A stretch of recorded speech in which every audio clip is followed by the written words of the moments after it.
Bonjour à toutes et à tous et je suis ravi de vous retrouver pour cette 7e vidéo de la série Soyez irrésistibles. Dans cette vidéo, nous allons voir l'art de la persuasion. Être capable de persuader les autres est un outil très puissant et très utile. Mais c'est quelque chose que beaucoup de gens ne savent pas utiliser. Et ce qui est pire, c'est que cela nous rend vulnérables face à d'autres personnes qui pourraient essayer de nous persuader. Parce que cela peut arriver et arrive tout le temps dans la publicité, dans la vente et même dans les interactions avec les gens. Alors comment fonctionne la persuasion? Dans cette vidéo, vous apprendrez comment procéder pour votre propre fin ou pour votre défense. La proposition de valeur. La première chose à réaliser est que les gens ne prennent pas de mesures basées sur la logique, mais plutôt sur l'émotion. La plupart des choses que vous achetez n'ont pas vraiment besoin d'être utilisées et vous vous aventurez probablement à acheter des choses que vous n'allez pas utiliser et vous vous aventurez à acheter des choses que vous n'avez même pas utilisées par le passé. Nous pouvons nous retrouver à acheter des choses parce qu'elles complètent une collection, parce que nous aimons les posséder ou parce que nous aimons ce que cela dit de nous. Comme je l'ai dit, émotionnel. Pour en tirer parti, les vendeurs et les professionnels du marketing utilisent ce qu'on appelle la proposition de valeur. Il s'agit essentiellement du rêve qui est vendu en même temps que le produit, que le service ou quoi que ce soit d'autre.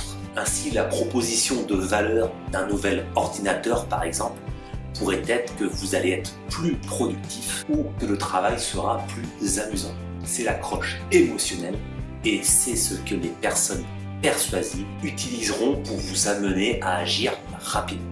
La personne peut alors utiliser des stratégies supplémentaires pour vous faire franchir le pas. Par exemple, il y a la rareté où le vendeur fera apparaître la décision urgente en prétendant que le produit ou l'opportunité ne sera disponible que pour un temps limité. Cela persuade alors l'auditeur ou le lecteur d'agir immédiatement pendant qu'il est encore sous le coup de l'émotion.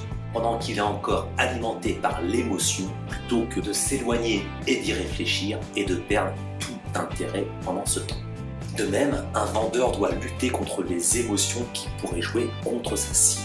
Par exemple, si vous craignez que ce que vend le vendeur est une fraude, vous n'achèterez pas en raison du risque. Le vendeur peut atténuer ce risque grâce à des garanties de remboursement et à d'autres stratégies similaires. Il peut également faire appel à des statistiques et à des témoignages d'experts pour appuyer ses dires. Une autre excellente technique est ce qu'on appelle la persuasion. Il s'agit d'un travail préalable à l'éventuel argumentaire de vente pour inciter efficacement l'individu à vouloir acheter. Imaginez que vous regardiez une vidéo d'une personne qui aime sa belle voiture avant d'être vendue. Cela vous rend beaucoup plus réceptif à l'idée.